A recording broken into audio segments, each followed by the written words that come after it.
Good afternoon, everyone. Gabe Velazquez here with you, transparenttradesolutions.com for a Friday, 22nd September. Hope everybody has had a good trading week.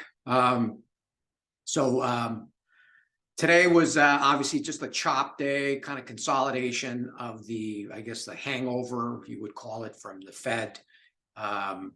Really wasn't a surprise. I mean, who's surprised that the Fed is going to stay, hawkish and with oil prices going up and whatever, but it doesn't matter what we think, right? It's the market reaction always, and rates obviously are the culprit.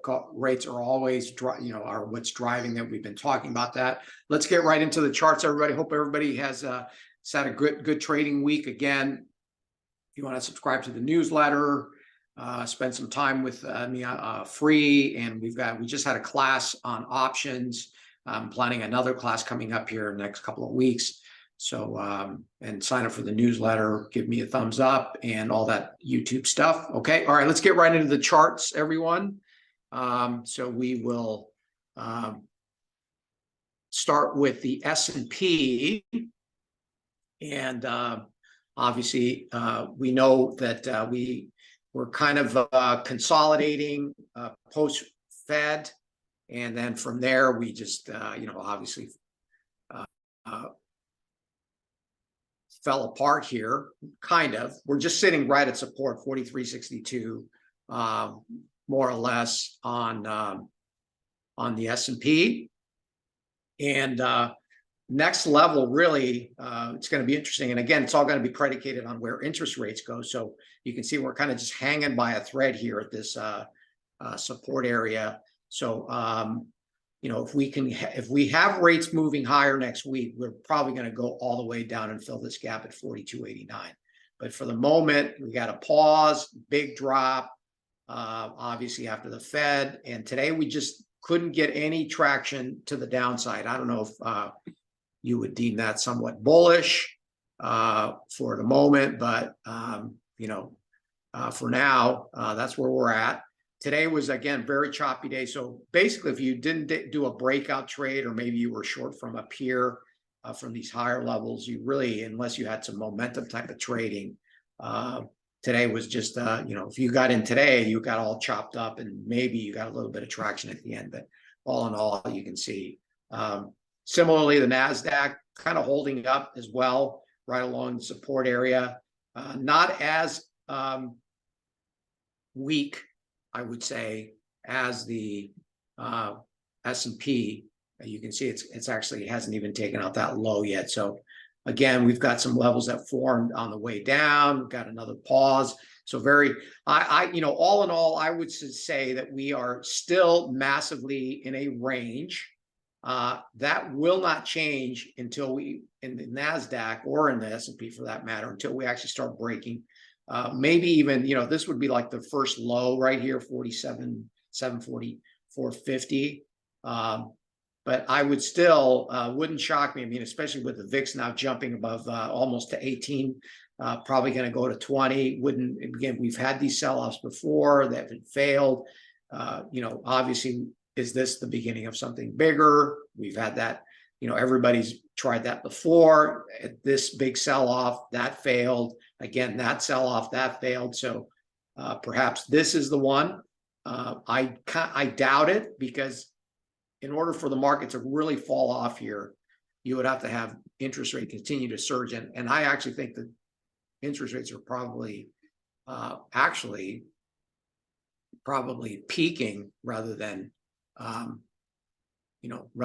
actually falling off here. So it's going to be interesting. Again, we're at a very critical juncture, clearly.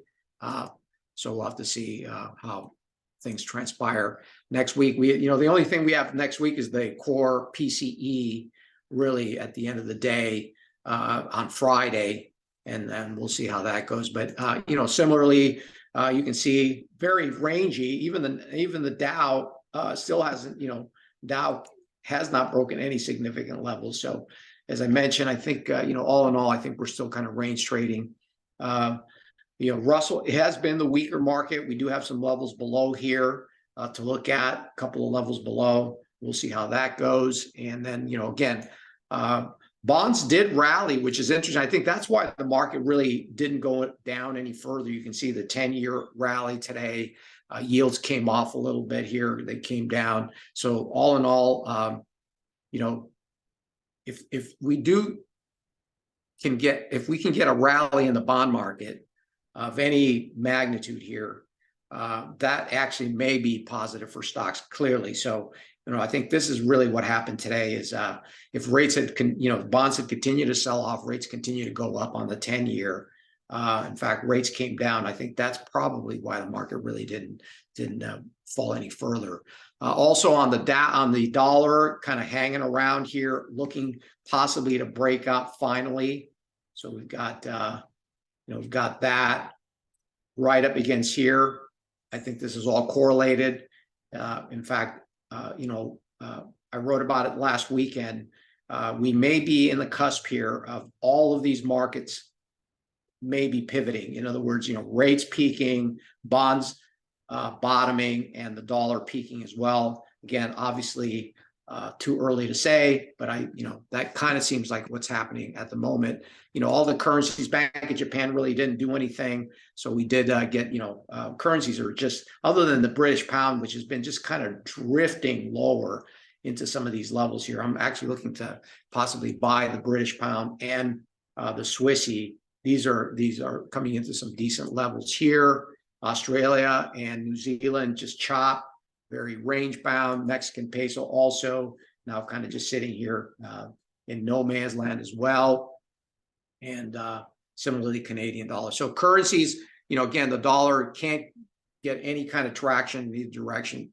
Maybe that changes next week. We'll have to see. Also, silver, again, in the same kind of category here. It's kind of trying to edge higher, but again, nothing substantive here as well. I don't even want to spend any time with gold. That's just, there's nothing going on.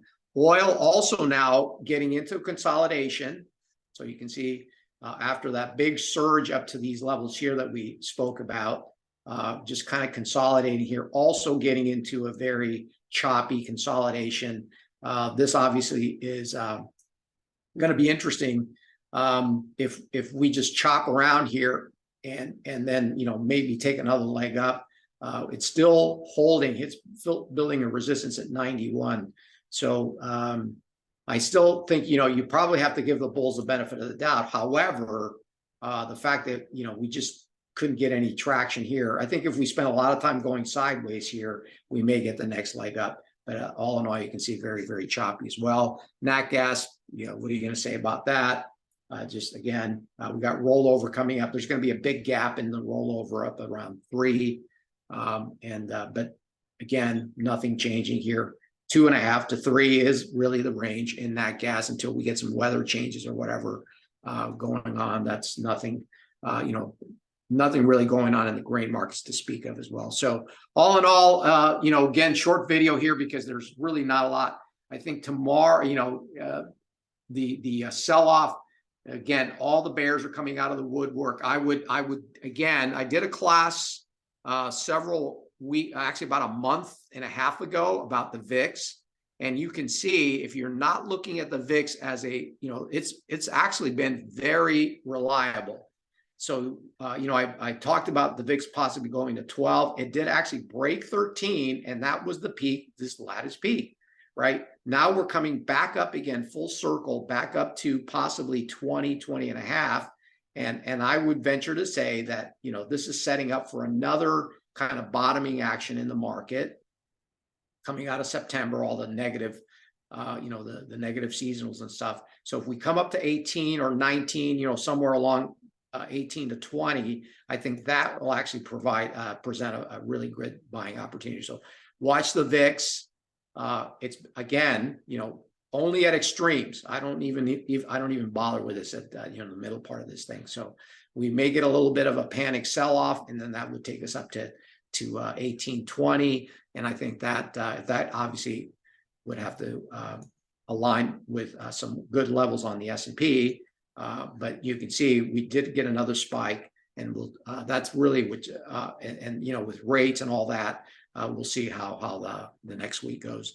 But the good news is that we're getting finally some volatility here. On the S&P and whatever. Even today, it was just kind of chop it.